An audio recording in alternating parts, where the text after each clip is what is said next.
Okay, hopefully this is the last part of topic 4.5. Let's see how we do. All right, shifts in money demand curve. Notice just demand curve. Money supply curve, that vertical line we looked at before, right there. That curve, we'll talk about it shifting later in topic 4.6. But right now we're just going to be talking about moving this demand curve. How does this demand curve move? How do we see shifts? Well, basically, it's going to be anything that's not just a change in interest rates. Right? If you change the interest rates, that's going to change your demand for money on the existing curve. But what if any outside changes? And at this point in the course, you should be aware of what shifting is, left or right. So hopefully this won't be too tricky. So changes in price level, changes in real GDP, changes in banking technology and policies. These are the things that can shift the demand curve, the money demand curve. So let's look at the first one here. Let's look at price level. And notice there's no supply curve for here. We can imagine one, maybe let's say one right in the middle here for our examples. So let's say there's a supply curve right there. We were at happy equilibrium here at money demand curve number 1. We were at happy equilibrium.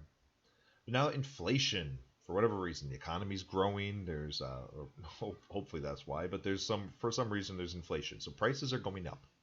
Well, if prices are going up, that means things cost more money, and you need to have more money to buy things. So transactional reasons, right? So you have reason to keep liquidity. You have reason to keep cash money on hand. So things cost more money. Well, that is going to cause a demand shift, right? We're going to see that there is more demand for money, regardless of whatever the interest rate is. I need to keep cash because I need to buy things. I need to buy food. I need to buy toilet paper. I got to buy whatever. I need cash on hand. So I can't invest it right now. I need to keep it. And so this shifts the demand for money to the right? Regardless of interest rates, you know, this is our demand for money. We want a higher quantity of money. It shifts out regardless of whether interest rates. Because no matter what the bond market's doing right now, I need cash to live. That's basically all it is. Deflation, right, would be the opposite. Deflation is where we would go to the left. And there's a fall in demand for money because no matter what, it's like, I don't need to hold cash anymore. All right. So changes in price level. This is important. This is actually mentioned in the CED. Most economists believe that changes in price level are proportional to changes in monetary demand, money demand. So a 20% increase in CPI, so a 20% inflationary period, like 20% prices go up 20%, will lead to an increase in money by 20%. So they say that demand for money, demand for liquidity, the ability to buy things, essentially transactions, is directly tied to inflation, to price levels. And that should kind of make sense. Like if you spend $100 on groceries every week, but now prices doubled, well, now you need to keep $200 on hand in order to buy groceries every week. So, that was an extreme example, but obviously your demand for money is going to change. And people may say, well, why don't you invest it? Why don't you invest in me? Because I got to feed my stupid kids, right? So I need to keep money over here, right? So you're not going to do that. If there's deflation, well, then you don't have as much demand for money. And actually, if we'll talk more about that stuff later, but if with inflation and things like that and GDP, but if money supply is right here, think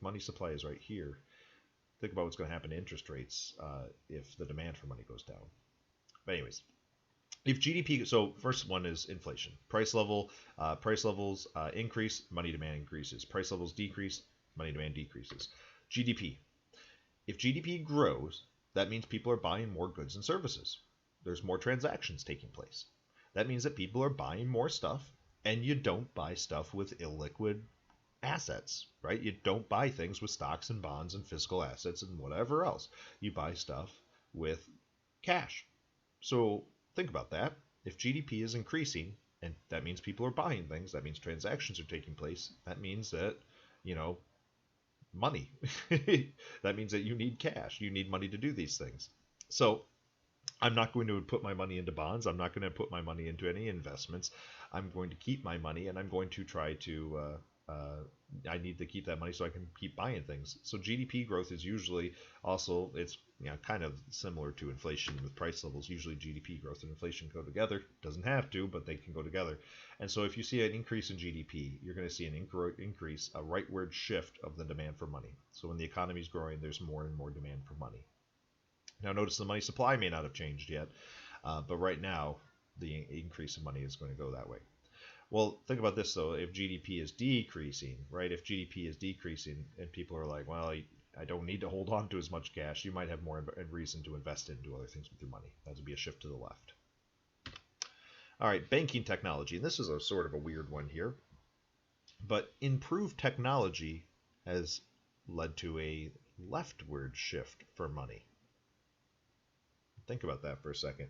It used to be, like when I was younger, on Friday there would be a run on the banks. At least that's what it would look like. There'd be a long line of cars out waiting to get to the tellers, and the parking lots would be full. If you went to a grocery store that had a bank inside of it, there would be a huge line. And sometimes there still is this in some banks in some areas.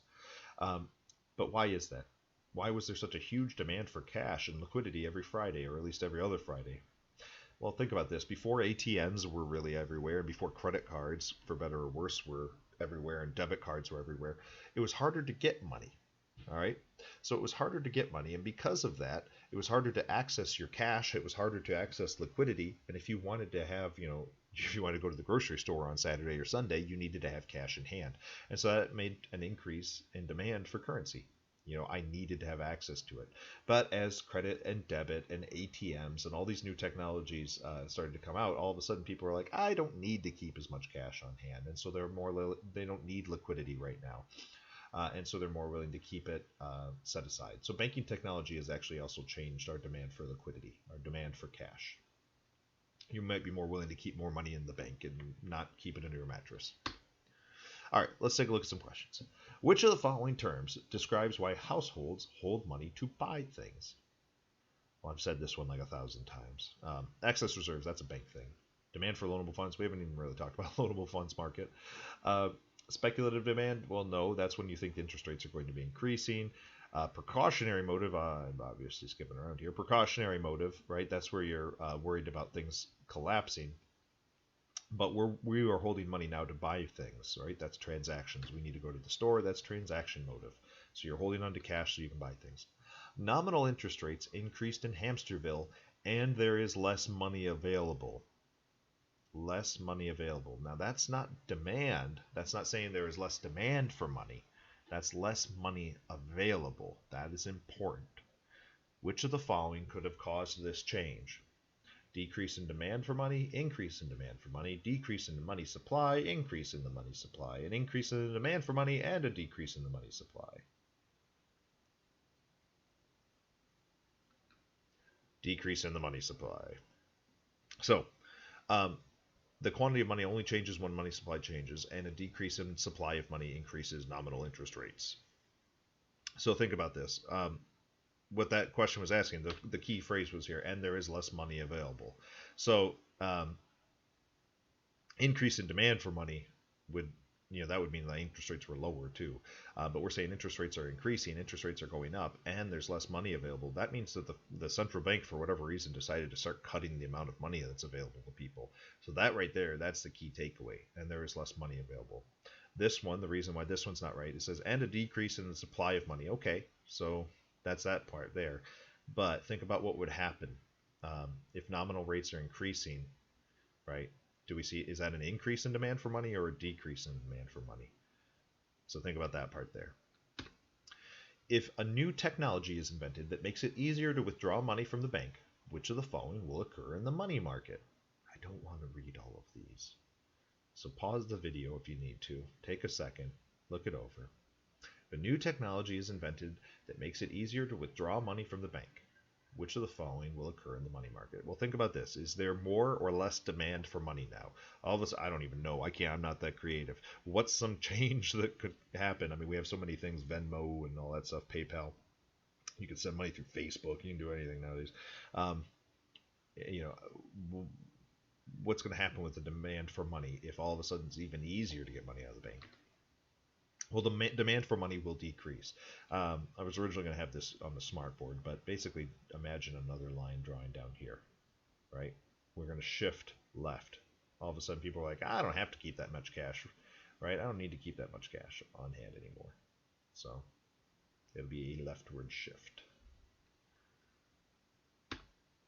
All right, the economy of Maxistan is in recession caused by the decrease in consumer confidence, as shown in the model here. Well, let's look here. You should know what this is called. when we went from aggregate demand here to 1 to 2. What is this? It's a demand shock. All of a sudden people are like, oh no, I don't think the economy's that great. It's consumer confidence, right? And so people are worried about the future. We were at equilibrium here, and all of a sudden, boop, right here. Price levels fell. GDP is falling. We are in a recession. All right, so economy of max sustains a recession caused by decrease in consumer confidence is shown here. How will the change in price level impact the money market and nominal interest rates? Well, the example I gave you earlier was with inflation, right? When there's inflation, what do people do?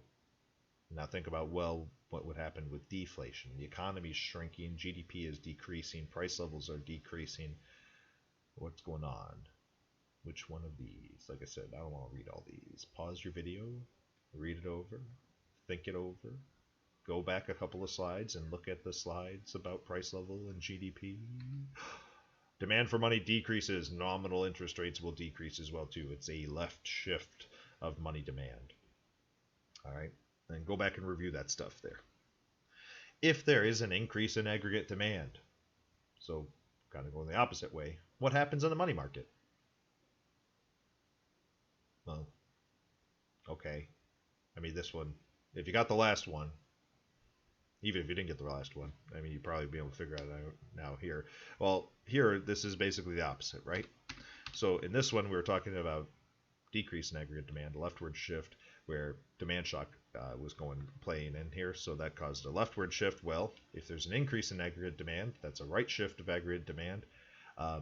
What happens to the money market? It's basically the opposite. The demand for money increases, nominal interest rates will also increase as well too. It's a rightward shift. So, you know, we would go over this way, going this way. That's the relationship between our ADIS model and monetary stuff. And that takes us to 4.6, which is monetary policy. And that's where we'll stop this video for now.